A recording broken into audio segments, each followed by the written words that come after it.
আমরা কাজ করতে করতে গ্রাহকের হঠাৎ অভিযোগ, পাশের বাড়ির তার বিল্ডিংয়ের 2 তলা পাশের বিল্ডিংয়ের লোকজন তার এই পানির বিরুদ্ধে অনেক অভিযোগ যে তার ছাদের পানি যেন তার বাড়ির চতুর সাইডে না পড়ে।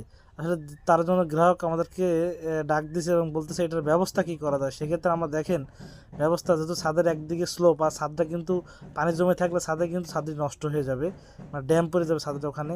তো সেক্ষেত্রে আমরা এখানে বিকল্পভাবে পাইপ দিয়ে 4 ইঞ্চি পাইপ দিয়ে তার যে গোসলের পানি প্লাস কিচেনের যে পানি, ওই পানির সাথে এখানে ছাদের যে রেইন ওয়াটার মানে ছাদের আপনার বৃষ্টির পানি, এটা আমরা এক করে সুদা 2 তলা থেকে নিচে লাভিয়ে দেবো দিয়ে আমরা এটা অ্যাড করে দেবো সুন্দর করে।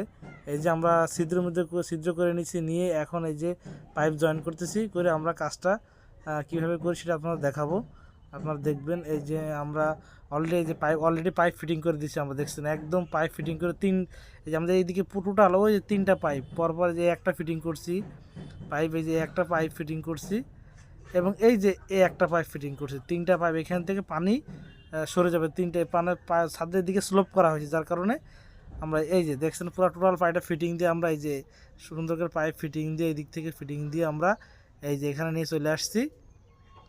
দেখতে পাচ্ছেন এই দেখেন আমাদের এদিকে কিন্তু এটা কিন্তু গোসলের পানি প্লাস কিচেনের পানি এখান থেকে এখানে অ্যাড হয়েছে, দিয়ে নিচে লেবে গেছে। দিয়ে আমরা উপরে যে বৃষ্টির পানি যেটা জমবে ছাদে, সেটাও কিন্তু এই একই পাইপ দিয়ে একই স্থানে এসে এখানে সমাপ্ত হয়ে যাবে। কাজে নিজের বিল্ডিংয়ের পানি অন্যের বাড়ি পড়া নিয়ে অনেকেই এই ধরনের সমস্যায় পড়ে থাকেন। এই সমস্যা সমাধানের জন্য এটা সবচেয়ে বেস্ট একটি উপায়।